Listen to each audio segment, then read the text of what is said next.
அஸ்ஸலாமு அலைக்கும் வரஹ்மத்துல்லாஹி வபரகாத்துஹு. அன்புக்குரிய அருமை சகோதரர்களே, ஒரு சகோதரர் கேள்வி கேட்டிக்கிறாங்க.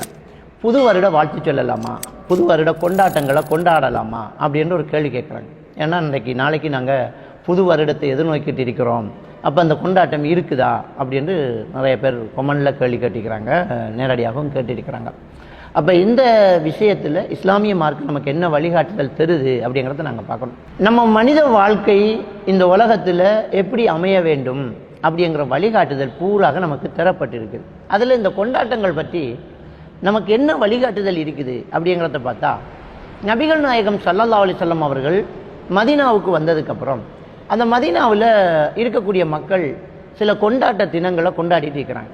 ஒவ்வொரு பெருநாள் கொண்டாட்டங்கள், ஒவ்வொரு தினத்தை அவங்க எடுத்து மகிழ்ச்சியாக கொண்டாடுவாங்க இல்லையா? அப்படி கொண்டாடும்போது நபிகள் நாயகம் ஸல்லல்லாஹு அலைஹி வஸல்லம் அவர்கள் சொல்கிறாங்க, நமக்கு இருக்கக்கூடிய கொண்டாட்டம் ரெண்டு தான்.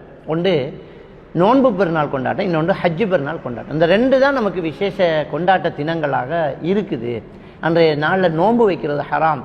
அங்கே ரொம்ப சந்தோஷமாக சாப்பிட்டு உண்டு பருகி ரொம்ப சந்தோஷமாக இருக்க வேண்டிய ஒரு நாள் அந்த நாள். அவ்வளோதான். அதுக்கு போக மற்றதெல்லாம் ஜாஹிலிய காலத்து வழிமுறைகள், யாரோ உருவாக்கியது. ஒரு கடவுள் நம்பிக்கை உள்ள, இறை நம்பிக்கை உள்ள ஒருத்தர் இறைவனால் தொகுக்கப்பட்ட, இறைவனால் நமக்கு வரையறுத்து தரப்பட்ட அந்த வழிமுறைகளோடு நம்ம நின்று கொள்ள வேண்டும். பொதுவாக இது யார் போட்ட கணக்கு, எப்படி இது உருவாகுது அப்படின்னா எல்லாம் மனிதர்கள் போட்ட கணக்கு தான், விளங்கிட்டா?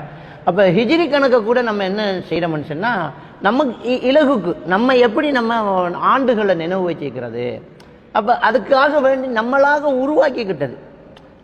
உமர் ரலியல்லாஹு தஆலா அவர்கள் காலத்தில் எப்படி நம்ம இந்த வருஷத்தை கணக்கெடுக்கிறது அப்படின்னு எல்லாருமா உட்காந்து ஒரு திட்டமிடுறாங்க, ஒரு மசூரா பண்ணுறாங்க, எப்படி நம்ம வச்சுக்கலாம் அப்படின்னு.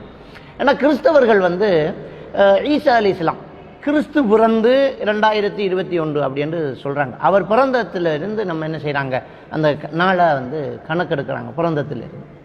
அதனால் கிறிஸ்மஸ் தின கொண்டாட்டங்கள் அப்படிங்கிறாங்க.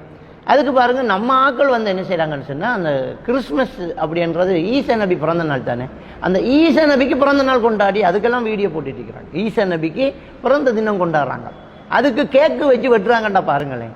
அப்போ இந்த அளவுக்கு ஒரு ஒரு வழிகட்ட ஒரு கொள்கை நம்ம சமுதாயத்தில் இருக்குது. இது சம்மந்தமாக நாங்கள் பேர்த்டே சம்மந்தமாக நிறைய பேசியிருக்கிறோம். அப்போ அது பிறந்து இது அதே மாதிரி முஸ்லீம்கள் என்ன செய்யறோம்டா ஹிஜ்ரிங்கிறோம். ஹிஜ்ரி என்ன, நபி அவர்கள் ஹிஜ்ரத்து செய்து இத்தனை ஆண்டு அப்படிங்கிறான். அது நபி அவர்கள் ஹிஜ்ரத்து செய்து. அப்போ என்ன செய்கிறாங்கன்னு சொன்னால், நம்ம மூதாதையர்கள் முஸ்லீம்கள் நாளில் கணக்கெடுக்கிறதுக்கு, ஆண்டுகளை கணக்கெடுத்துக்கிறதுக்கு என்ன செய்கிறாங்கன்னு சொன்னால், எப்போவிலேருந்து நம்ம ஸ்டார்ட் பண்ணுவோம். ஹிஜ்ரத்துக்கு முன்பு, ஹிஜ்ரத்துக்கு பின்பு, கிறிஸ்துவுக்கு முன்பு, கிறிஸ்துவுக்கு பின்பு, கிமுன்னு சொல்லுவோம் இல்லையா? அப்படி அவங்க கிறிஸ்தவர்கள் இயேசு பிறப்பதற்கு முன்னால், இயேசு பிறந்ததுக்கு பின்னால் அப்படின்னு கணக்கெடுக்கிறாங்க. அப்போ நம்ம ஆக்கள் என்ன செய்கிறாங்கன்னு சொன்னால், முகமது நபி பிறந்தத்திலிருந்து எடுப்போமான்னு கிடையாது.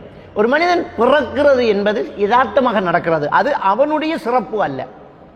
நான் பிறக்கிறது நான் செஞ்ச புண்ணியம் கிடையாது, அதாவது நான் செஞ்ச ஒரு தியாகம் தெரியாது, என் தாய் தகப்பன் செய்யக்கூடிய ஒரு தியாகம் இல்லை. இத்தனையாம் ஆண்டு, இத்தனையாம் மாதம், இத்தனையாம் தகுதி, இன்ன கிழமை, இத்தனை மணிக்கு தான் நான் பிள்ளை பெப்பேன் எவனும் முடிவு பண்ண முடியாது. அதே மாதிரி இப்போ தான் நான் பிறப்பேன் எவனும் முடிவு பண்ண முடியாது. அது இறைவனுடைய ஏற்பாடு. ஆக அதில் யாருடைய திறமையும் கிடையாது, இறைவன் செயல் மட்டும்தான் இருக்குது. ஆனால் வாழ்க்கையில் வாழ்ந்துட்டு இருக்கும்போது நம்ம ஒரு தியாகம் செய்கிறோம். இந்த மார்க்கத்தோட வாழ முடியல இந்த ஊரில், நான் ஈமானோட வாழணும், அல்லாஹ்வை நான் வணங்கணும், இவங்க விடுறாங்கல்ல, அதுக்காக வேண்டி அதுக்கு அனுமதிக்கக்கூடிய ஒரு இடத்தை தெரிவு செஞ்சு அந்த இடத்துக்கு அப்படியே இடம் நகர்றது தான் ஹிஜ்ரத்து. அப்படி நபி அவர்கள் சொத்து சுகங்களை எல்லாம் விட்டுட்டு இதெல்லாம் எனக்கு வேணாம், அல்லாஹ் மட்டும் போதும் அப்படின்ட்டு போனாங்க இல்லையா? அது தியாகம். அந்த தியாகத்தை வச்சு தான் ஹிஜ்ரி கணக்கு அப்படிங்கிறாங்க. அதை கூட கணக்கு எடுக்க மட்டும்தானே தவிர அதுக்கு வேற புது வருஷம் கிடையாது. நம்ம என்ன சொல்லுவோம்னு சொன்னால், நம்ம இஸ்லாமிய புது வருஷத்தை விட்டுட்டு இதை கொண்டாடுறோம் அப்படின்னு, இது ஒரு இனத்துவேஷம் மாதிரி தெரியுது. எங்க அப்படின்னா அப்படியெல்லாம் கிடையாது. இந்த மார்க்கம் எல்லா மதத்தவர்களுக்கும் பொதுவானதுதான், எல்லாருக்கும் வழிகாட்டியாகத்தான் திருக்குர்ஆன் இருக்குது. அது உங்கூட இது எங்கட அதெல்லாம் கிடையாதுமா, என் மனிதன் எல்லாருக்குமே இதுதான் சரியானது அப்படின்ட்டு இருக்க போகணும். நாங்கள் முஹர்ரம் மாசத்தை தான் கொண்டாடுவோம், அதான் எங்களுக்கு புது, அது கூட இல்லையே. முஹர்ரத்தை தான் கொண்டாடணும்ன்றது நமக்கு எல்லாம் கிடையாது. அது ஜஸ்ட் அது அந்த நாள் ஸ்டார்ட் ஆகுது, இது இத்தனையாம் மாதம், இத்தனையாம் தகுதி, ஒரு வருஷம் முடிஞ்சு அடுத்த வருஷம் ஸ்டார்ட் ஆகுது. அப்போ இதெல்லாம் ஒரு கொண்டாட்டம் கிடையாதுங்க. நாள் நகருவதெல்லாம் ஒரு கொண்டாட்டமா? அப்போ இந்த புது வருஷ கொண்டாட்டம் என்கிறது ஜனவரி அப்படிங்கிறது, இதில் என்ன நடக்குதுன்னா வியாபாரம் நடக்குது, ஒன்றுமே கிடையாது. இதில் எதுவுமே கிடையாது, வியாபாரம் நடக்குது. என்ன வியாபாரம் நடக்குதுன்னு சொன்னால், ஒரு வருஷம் முடிவில் மக்களுடைய எதிர்பார்ப்பு என்னென்னா, அந்த கடைகளில் இருக்கக்கூடிய ஸ்டாக்கெல்லாம் ஒரு விலை கல்வியில் போடுவாங்க அப்படின்று மக்களுடைய எதிர்பார்ப்பு. அந்த மக்களுடைய அந்த எதிர்பார்ப்புகளை இவங்க பயன்படுத்திக்கிட்டு என்ன செய்யறாங்கன்னா, புது வருடத்தை முன்னிட்டு விசேட விலை கழிவோ விசேட சீட்டு இழுப்பு, நீங்கள் எங்கள் கடையில் 15,000க்கு மேலே நீங்கள் பொருட்கள் வாங்கினா உங்களுக்கு ஒரு துண்டு தருவோம், உங்களுக்கு ஒரு கூப்பன் தருவோம். அந்த கூப்பனை நிரப்பி போட்டால் நாங்கள் வருஷ கடைசியில் என்ன செய்வோம், அது சீட்டு இழுப்பு செய்வோம். அதில் முதலாம் பரிசு இன்னது, ரெண்டாம் பரிசு இன்னது, மூணாம் பரிசு இன்னது, ஆறுதல் பரிசு 20, இப்படி என்னெல்லாம் என்ன செய்வாங்க, அப்படி கொடுப்பாங்க. அப்போ என்ன நடக்குதுன்னா, இந்த வியாபார நாலேஜ் உள்ளவங்க வியாபாரிகள் என்ன இந்த புது வருஷத்தை வச்சு அவங்க வியாபாரத்தை டெவலப் பண்ண பார்க்குறாங்க. மக்கள் என்ன செய்யறாங்க, அந்த கடைகளுக்கு முன்னால் ஹாப்பி நியூ இயர் அப்படின்ட்டு எழுதி இருக்குது, புது வருட விசேட விலைக்கழிவு அப்படின்ட்டு இருக்கு. அவன் தான் போகிறான், 1500 இருந்துச்சு அப்படியே லெஸ் பண்ணி அப்படியே க்ரோஸ் பண்ணிட்டு 1100 400 குறைச்சிருக்கிறோங்கிறான். இப்போ 1500 அவன் போட்ட விலை தானே, 1100 அவன் போட்ட விலை தானே, அவன் லாபம் இல்லாமல் அதை செய்யலை. அப்போ அப்படி ஒரு கழிவொண்டு இருந்தால் நம்ம போய் வாங்கலாம், வேற விஷயம். எல்லா இடத்துலையும் 1500 விற்கிறத அவன் விற்று முடிக்கணும் அப்படிங்கிறதுக்காக 1100 போகிறான், நம்ம போய் வாங்கலாம், அதெல்லாம் பெரிய பிரச்சனை இல்லை, அது கொண்டாட்டம் இல்லையே, அது பொருள் வாங்குறது. ஒரு கடையில் அப்படி போட்டிக்கிறான், போடலாம், வாங்கலாம், அதெல்லாம் பிரச்சனை இல்லை. ஆனால் மக்கள் அதை புது வருடம் அப்படின்ற ஒரு விசேட தினமாக எடுத்து ஹாப்பி நியூ இயர் என்று வாழ்த்து சொல்றது தான் கேள்வி. அப்படி சொல்லலாமான்னு கேட்டால் அதில் என்ன இருக்குது அப்படின்ற இஸ்லாமிய மார்க்கம் நமக்கு சொல்லித்தரலை. இது எல்லாத்தையும் மீறி அழகான முகமன் சலாம் சொல்றது அதை நமக்கு இஸ்லாமிய மார்க்கம் சொல்லி தந்தி. அது இந்த வருஷம் இல்லை, எந்த வருஷம், எந்த நேரம், எந்த நாளாக இருந்தாலும் யாரை கண்டாலும் நாம் சொல்லக்கூடிய ஒரு வாழ்த்து செய்தி தான் அஸ்ஸலாமு அலைக்கும் வரஹ்மத்துல்லாஹி வபரகாத்துஹு. அந்த வாழ்த்து செய்தி அதுதான். என்ன, உங்கள் மீது எப்பவுமே சாந்தி சமாதானம் உண்டாகட்டுமாக, அமைதி உங்களுக்கு நிலவட்டுமாக, அதாவது உங்களுக்கு தேவை ரிலாக்ஸ் உங்களுக்கு இருக்கட்டுமாக. இதை விட ஒரு நல்ல ஒரு சந்தோஷமான ஒரு வாழ்த்து செய்தி எங்கேயுமே நம்ம காண முடியாது. இன்னும் சொல்ல போனால் இந்த வாழ்த்து செய்தி எல்லா சந்தர்ப்பத்திலையும் பொருந்தக்கூடியதாக இருக்குங்க. உதாரணத்துக்கு இந்த புது வருஷத்தன்று ரொம்ப லொஸ்டாய் ஒருத்தன் உட்காந்துக்கிறான், அல்லது தாய தகப்பனை இழந்து ஒரு மரணன் வீட்டில் ஒருத்தன் உட்காந்துட்டு இருப்பான். அவன் பிள்ளை மௌத்தாய் அவன் அப்படியே உட்காந்துருக்கும் போது அவன் கையை பிடிச்சி ஹாப்பி நியூ இயர்ன்னு சொன்னா கன்னத்தில் அடிச்சிருவான் அவன். ஆனால் நான் பிள்ளையை சாவடிச்சிட்டு புதைச்சி வச்சுட்டு இப்போதான் உட்காந்துட்டு அழுதுட்டு இருக்கிறேன், என் பொண்டாட்டி செத்து போய்த்தா நான் ரொம்ப ஒப்பாரி வச்சுட்டு இருக்கிறேன், இதை போய் எனக்கு நல்ல காலம் என்று சொல்றேன் நீ. இதெல்லாம் எல்லா காலத்துக்கும் ஏற்றுக்கொள்ளப்படாது. ஆனால் சலாம் சொல்லி பாருங்க, அவன் மையத்தை பக்கத்தில் வச்சுக்கிட்டு அப்படியே செத்து போன ஒரு பிள்ளையை வச்சுக்கிட்டு அப்படியே அழுதுகிட்டு இருக்கும்போது உங்களுக்கு சாந்தி நிலவட்டும், உங்களுக்கு அமைதி உண்டாகட்டும் மனுஷன்னா, எங்கிருந்துடா நீ வந்த, ரொம்ப தேவையான விஷயம் அதுதான்டா அப்படின்னு ரொம்ப வாழ்த்திடுவேன் நம்மளே.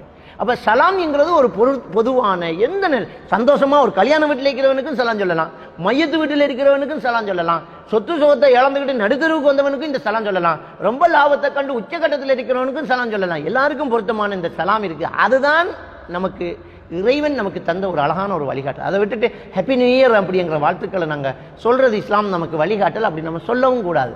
அப்படி ஒன்று கிடையாது. அதுக்கண்டு ஒரு கொண்டாட்டம், அதுக்கண்டு ஒரு விசேஷ தினம் அப்படின்ட்டு இருக்குதாண்டா, அன்னைக்கு தான் நம்ம வியாபாரத்தை தொடங்குறது, அன்னைக்கு நம்ம ஒரு புது வீட்டுக்கு போகிறது, அன்னைக்கு நாங்கள் யாருக்காவது அன்பளிப்பு கொடுக்கறது, அன்னைக்கு யாராவது திட்டினா ஐயோ இன்னைக்கு போய் திட்டானா வருஷம் பூரா இனி திட்டு தான் அப்படின்ற நம்பிக்கை, இதெல்லாம் மூட நம்பிக்கைகள். அப்படியெல்லாம் கிடையாது. அன்னைக்கு நடந்தால் வாழ்க்கையில் நல்லதே நடக்கும் அப்படின்றெல்லாம் கிடையாது. இதுவெல்லாம் மூட நம்பிக்கைகளாக கருதப்படக்கூடிய. எனவே இதெல்லாம் நம்ம சமுதாயம், நம்ம முஸ்லீம்கள் நம்ம மார்க்கத்தில் நம்ம சரியா இருக்கணும். இதுபோக முஸ்லீம் அல்லாத சகோதரர்கள் நீங்கள் கேட்டுட்டு இருப்பீங்க, மாற்று மத சகோதரர்கள், அதாவது முஸ்லீம்கள் அல்லாத ஹிந்துக்கள் இருப்பீங்க, மற்ற கிறிஸ்தவர்கள் இருப்பீங்க, அதே மாதிரி புத்திஸ்ட், இவங்கெல்லாம் என்ன பண்ணுறோன்னா, நாங்கள் அவங்க மார்க்க விஷயத்தை நாங்கள் தலையிடலை. நபிகள் நாயகம் ஸல்லல்லாஹு அலைஹி வஸல்லம் அவர்கள் அழகான ஒரு வசனத்தை நமக்கு ஓதி காட்டுறாங்க, லக்கும் தீனுக்கும் வலியது, உங்கள் மார்க்கம் உங்களுக்கு, என்னுடைய மார்க்கம் எனக்கு அப்படிங்கிறாங்க. அதாவது அடுத்தவரை நாங்கள் இன்ட் அடித்து நீங்களும் கொண்டாடக்கூடாது அப்படின்னு நம்ம சொல்லக்கூடாது. அவங்க கொள்கைப்படி, அவங்க மார்க்கத்தில், அவங்க மதகுருகள் வழிகாட்டிப்படி அவங்க என்னமா கொண்டாடிட்டு போட்டுங்க. ஆனால் நாங்கள் நம்முடைய மார்க்கத்தில் உறுதியாக இருக்க, நம்மகிட்ட இல்லை, நம்ம செய்யக்கூடாது. உதாரணத்துக்கு இந்த ஹிந்துக்கள்கிட்ட மாமிசம் சாப்பிடாதவர்கள் இருக்கிறாங்க, சைவம் கொள்கையில் இருக்கக்கூடியவங்களை நம்ம வீட்டுக்கு விருந்து வச்சு ஆடு வெட்டி கறி கொடுக்கலாமா, மாடு வெட்டி சாப்பாடு கொடுக்கலாமா, அவங்களுக்கு மீனை வெட்டி பொறிச்சு அவங்களும் சாப்பிடுங்க அப்படிங்களாமா? அவங்க என்ன சொல்லுவாங்க, இல்லைங்க நான் சைவம், நான் சாப்பிட மாட்டேங்கிறாங்க. அப்படி சொன்னதுனால நம்ம கோவப்படுறோமா? எங்கள் வீட்டுக்கு வந்துட்டு நீங்கள் எப்படி சாப்பிடாம வைக்கணும், உங்கள்கிட்ட துவேஷம் இருக்குன்னு சொல்லுமா?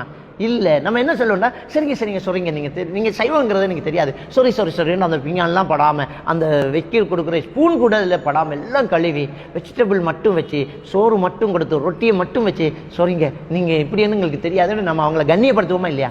அதே மாதிரி தான் நம்ம முஸ்லீம்களும் என்ன செய்யணும்னு சொன்னால், அடுத்தவங்க முஸ்லீம் அல்லாத சகோதரர்கள் நம்ம இதை கொண்டாடலன்னு கோவிச்சுக்குவாங்களோன்னு நினைக்காதீங்க.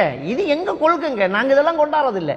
நாங்கள் இப்படியெல்லாம் கொண்டாடுறதில்லை, நாங்கள் இந்த புது வருட விழாக்கள் கொண்டாடுறதில்லை, புது வருஷ வாழ்த்து சொல்றதில்லை, அதுக்குன்னு ஒரு விசேஷ தினத்தை நாங்கள் உருவாக்குறதில்லை, இது எங்க கொள்கைன்னு நீங்க சொல்லுங்க. சொன்னா அவங்க ஏற்றுக்கொள்ளாங்க. அது சரி சரி, நீங்க முஸ்லீம்கள் செய்ய மாட்டீங்கல்ல, நம்ம என்ன செய்யறோம்னு சொன்னா நம்முடைய மார்க்கத்தில் இல்லாத நம்ம செய்யறத நம்ம தெளிவுபடுத்துறோம். இல்லை, நம்ம எல்லாம் ஒருத்தர் போகும்போது ஒருத்தர் போகாட்டி அவங்க கோவப்படுறான். அந்த பாய் வந்தார் தானே, அந்த ஹாஜி வந்தார் தானே, அவரு கொண்டாடினாரே, அவரு எங்களுக்கு நியூ இயர் வாழ்த்துக்கள் சொன்னாரே, நீங்க மட்டும் ஏன் இப்படி இருக்கிறீங்கன்னு நம்மளை கொஞ்சம். அப்போ ஒட்டுமொத்த மனித சமுதாயத்தில் இந்த முஸ்லீம்கள் என்ன செய்யணும்னா தன்ற கொள்கையை தான் பின்பற்றணும். எதுக்கு நம்ம அங்கொண்டு இங்கொண்டு வாங்கிட்டு இருக்கிறோம்?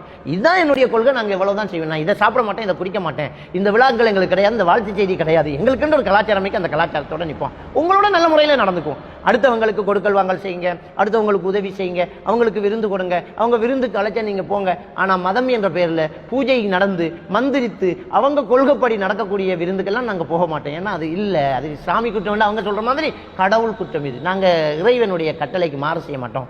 அது போக மற்றும்படி நாங்கள் எல்லாருடைய நல்ல முறையில் நடப்போம். இதை நாங்கள் என்ன செய்யணும், தெளிவாக புரிஞ்சு கொள்ளணும். புது வருட கொண்டாட்டம் என்பது நம்ம மார்க்கத்தில், இஸ்லாமிய மார்க்கத்தில் கிடையாது. புது வருட வாழ்த்துங்கிறது நம்ம மார்க்கத்தில் கிடையாது. இதுவெல்லாம் யாரோ கொண்டு வந்த கலாச்சாரங்கள். அந்த கலாச்சாரங்களை நம்ம அப்படியே எடுத்து நடக்கிறோம். மார்க்கம் நமக்கு தந்த கலாச்சாரம் எங்க? நாங்க சலாம் சொல்றது, ஒரு நோயாளியை பார்க்க போறது, அடுத்தவர்களுக்கு உதவி செய்யறது, அந்த கலாச்சாரம் எங்க? நாள் நகருது என்றால் நம்முடைய மரணம் நெருங்குது அப்படின்ற அர்த்தம். எனவே மரணம் நெருங்குது அப்படிங்கிற மரண சிந்தனை நமக்கு வரணும். ஐயோ, நம்ம வாழ்க்கையில் ஏதாவது நல்லது பண்ணணுமே, ஏதாவது மன்னிப்பு கேட்க வேண்டியிருந்தா மன்னிப்பு கேட்கணுமே, கடன் எல்லாம் கொடுத்துடணுமே, நம்ம மரணத்தை நெருங்கிக்கிட்டு இருக்கிறோம், இறைவன் நம்மளை மன்னிக்கக்கூடிய மாதிரி நம்ம ஏதாவது செய்திருக்கிறோமா, இறைவன் நம்ம கோவிக்கிற மாதிரி தண்டனை தரக்கூடிய மாதிரி ஏதாவது தவறு பண்ணிக்கிறோமா அப்படிங்கிற சிந்தனை வரணும் நாள் நகரும் போது. அதைத்தான் நாங்கள் பின்பற்றணும். எனவே இந்த வாழ்த்து செய்தி சொல்றது, அதுக்கென்று ஒரு கொண்டாட்டம் கொண்டாடுவது மார்க்கத்தில் சொல்லப்பட்ட ஒரு விடயம் அல்லங்கிறதை நாங்கள் புரிந்து கொள்ளணும். அஸ்ஸலாமு அலைக்கும் வரஹ்மத்துல்லாஹி வபரகாத்துஹு.